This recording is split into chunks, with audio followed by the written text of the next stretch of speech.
Sadhguru, we just talked about Vande Mataram. Why do we call our country Mataram? Why not Patram, Pita? Why Mataram?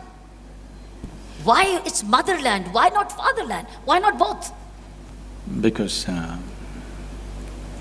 though essentially a nation is a people, Yes. but the boundaries and the definition of a nation comes from a land.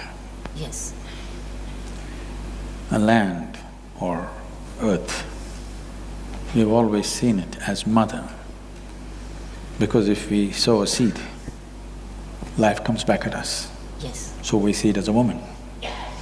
So, almost everywhere except in certain very martial cultures, always nation has been seen as a woman or a mother, because it's a definition of a defined aspect of geography which makes a nation in a certain sense. Yes. Is that the only reason? When did it begin?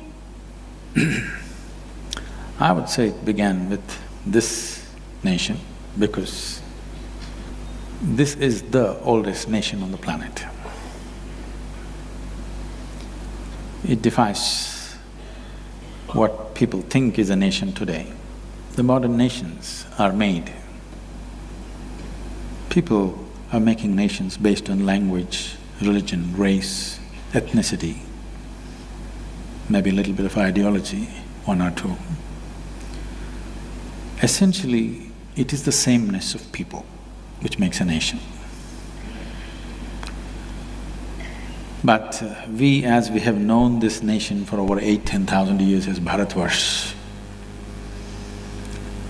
we have never defiled ourselves with sameness.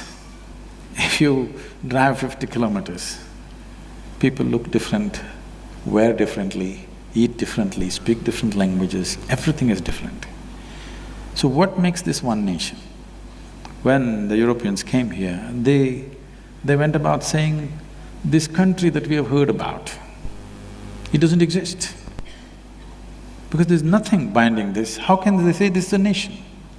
But for over 8–10,000 years, within this subcontinent and also in the remaining part of the known world of those days, everywhere people refer to this as one nation, though at some points we were over 200 political entities. Yes. So what is it that makes this nation? Yes. This is something the leadership of this country and the people of this country must really look at. It is not language, it's not religion, it's not race, because this nationhood predates all religion. When there was no religion, there was this nation. We call this Hindustan. It did not mean representing a particular group of people who belong to a certain religion, it was only a geographical description. The land between Himalayas and the Indus Sarovar is Hindustan. It does not represent a particular religion. We never had a religion, we still don't have, we're struggling to compete with others, but we still don't have. Because this is not a religious identity, this is a geographical and cultural identity. But what kept us together for so long? No nation on the planet has stayed together for so long. It is essentially, if you look at it, we have always been a land of seekers versus people when we look for sameness, we try to become land of believers. People believe in one thing, so they come together. Here, we've been always a land of seekers, seekers of truth and liberation. In this seeking, we found oneness, because this seeking is not something that you invented, this is the nature of human intelligence. The nature of human intelligence will naturally want to know, realize and liberate itself. So this nation was built on that fundamental… You cannot even say it's built. At the same time, it has been managed on that fundamental that you are seekers. When you are a seeker, you are not aligned to any one particular thing. It is just that you're aligned to the life process within you, and that never goes wrong. Always, every life, it doesn't matter how badly you contaminate them with belief systems, with brainwashing and whatever you do, Still an individual, once his survival is taken care of, he seeks to know, he wants to know what is the nature of his existence, what is everything around him. Whether you call it science or spiritual process or inquiry or quest, it doesn't matter what you call it. Essentially, human intelligence wants to know, wants to transcend its present limitations, wants to liberate itself from the fetters in which we're existing right now. So we built a nation on this longing, this seeking, and it cannot be destroyed as long as we keep this seeking alive. If we do not transform ourselves towards sameness, we will always be one. If you try to transform yourself towards belief and sameness, we will not be one. Then was that Bharata? Yes. Is India different? Has India changed and changed the Bharata? Was that Bharata? Bharat. Bharat. Bharat means Bharata. Bhava means sensation. Because your whole experience of life is sensory right now. What you see, what you hear, what you smell, what you taste, what you touch are different types of sensations. So sensation is the basis of your experience right now. This is the fundamental of your experience. Bha means sensation, out of which comes emotion. Right. Ra means raga, or the tune. The tune is not yours. The existence has already set the tune. You cannot set the tune. Now you have to just find the rhythm, which is the thala. If you find the right rhythm, you are a fantastic human being. If you miss the rhythm, you're crushed by the process of life. So we called this nation Bharata, and the first, or not necessarily the first, one of the great kings of the past was Bharata. People say the country is named after him. No, he is named after the country. There are so many Bharats and Bharatis in this country. Their country is not named after them. They are named after this nationhood. Did we make a mistake then in converting our name from Bharat through India? A serious mistake, because you need to understand this. Whenever somebody occupies a nation, any conquering forces, when they take over certain nations, first thing they will do is they'll change your name. This is the technology of dominance. This is the technology of enslaving. You must see, if you look at the African-American history, when African people were brought in, the first thing is, at the port, their names were changed. Whatever they had African names, they were taken away and some silly names will be given. That's what has been done to us. Thiruvananthapuram is Trivandrum, okay? Chennai is Madras. We don't know whether we're mad or we're rascals. Like this, India, what does it mean? It doesn't mean anything. So if I give you a meaningless name, you will become a meaningless, stupid person in front of me, because I have a meaningful name, I have a tradition, I have a culture, you have nothing. So in that context, we have become India. This is the first thing, because the concept of a nation must sink into everybody's mind. Yes. Because nation is just an idea.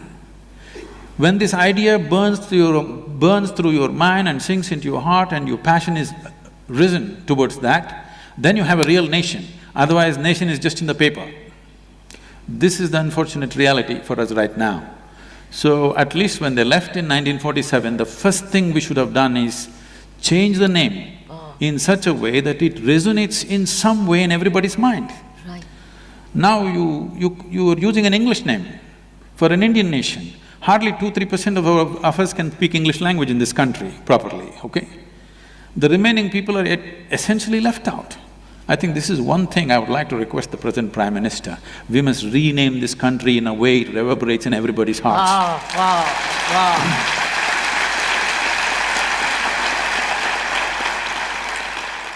I know a whole lot of intellectual crowd will say, what is in a name? Yes. Okay, call yourself Tobu, call yourself Momo. People are doing that. Yes. I'm not against anything. All I'm saying is, when you utter your name, you must understand there is sound. Whatever we utter is only a sound. The meaning is only a psychological thing, a social thing. Right now if I say Kiran, it's only a sound. The meaning is psychological and social. Leave the meaning of it. The sound is existential and it has a power. Bharat has power. This power has to reverberate through everybody's hearts in this country. And the idea of what it means to be an Indian, the fundamental concept, 5 things you must know about being an Indian.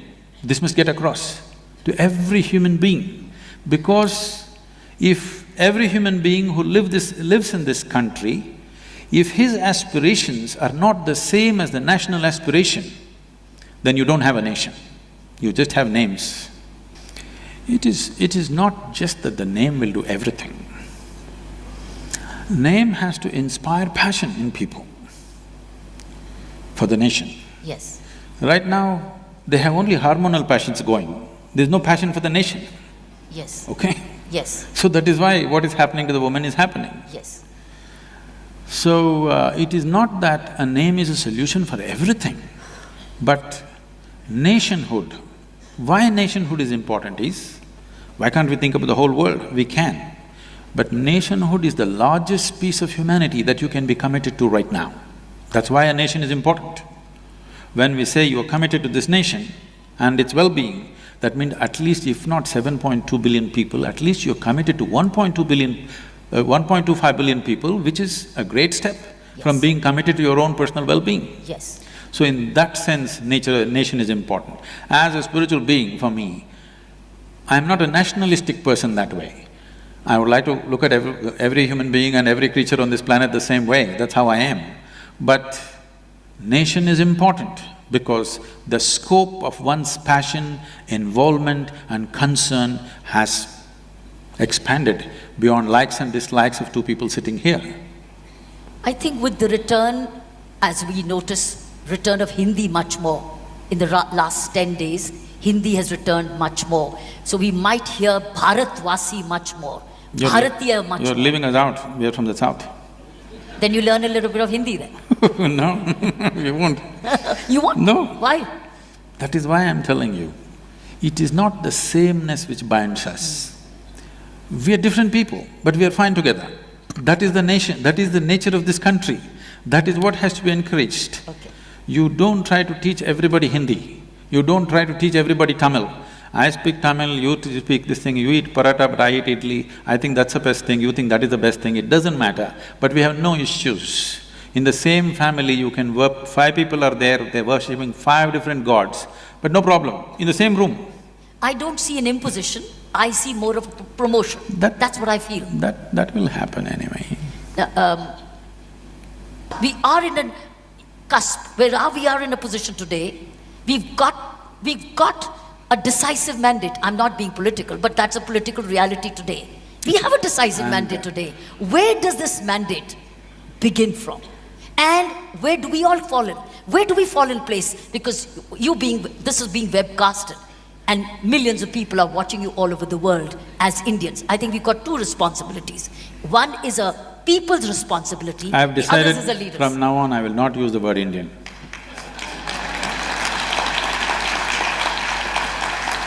Why?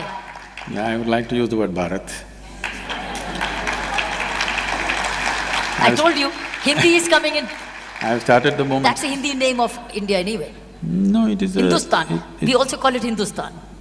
Yes, actually, Hindustan describes the geography, Bharat describes the culture. Right. I think a time has come Very nice. where our identity has to be cultural, because culture is inclusive. This is something we must understand. When his 7 sages, who are now considered the celebrated Saptarishis of this country, you must understand this first of all. The greatness of this nation is in pursuit and accomplishment of spiritual dimensions. It is this spiritual thread which is holding the country together, this longing to know. If you hack it, then you cannot maintain the sovereignty of this country, believe me. Is it religion? It is not religion. No? No, I'm telling you, the nationhood, what we call as Bharat, predates all religion. So when Adi Yogi was asked by the 7 sages, how many ways can we attain? He said, if you use your physical body as a foundation, there are 112 ways of realizing the divine. But if you transcend the physical body then as many atoms there are in the universe, that many doorways are there. Do you call this a religion? No. Religion means that you believe this is it. And unfortunately, religious teachings, a whole lot of religious teachings do not believe in nationhood. They do not believe in the fundamental existence of a nation. Now, this is not about going with somebody, for somebody, no. First of all, we must decide, are we a nation? If we are, the idea of a nation should be burnt into everybody's head. How? Where do we begin from? Schooling, of course. With the teachers with no general knowledge? You can train them in a summer. Who trains them? This is what needs determination in the leadership, that's what I'm saying. What is this country? See, I must tell you this. The United States of America, in the 20s particularly, when a whole lot of Italians and others, particularly Italians, a lot of them moving to United States, now they speak their own language, they eat their own food, they're among themselves, they will not mix with the so-called American thing because their culture they think is richer, they're somewhat, like a exuberant population like India at that time, so they won't mix. So the US government did something which is amazing, which today I'm sure a whole lot of intellectuals will brand this as fascist, but they'll all queuing up to go to United States, of course. US government made posters. For Germans, one kind of posters, for Italians, one kind of posters, Jewish people, another kind of posters. Within the kitchen of every home, they must fix this poster, okay? It's a government release poster. Wow. Where an Italian housewife, how she should serve an American breakfast every day in the morning, how she should be dressed, how the table should be set, what should be for breakfast. For lunch, dinner you can eat Italian, but breakfast should be American. Wow. Understand? I'm saying this may sound fascist, Yes. but it is with this they integrated different ways. I'm saying even something so small as what you're eating for breakfast, the government is looking at it because they're interested in making a nation. Wow. I was amazed. I saw that poster is still with me somewhere. I was amazed to see that somebody went into such elaborateness of putting people together. If you'd left them like that, they would all be separate nations within a nation and fighting with each other. Absolutely. Whatever said and done, America is such a melting pot, but one nation,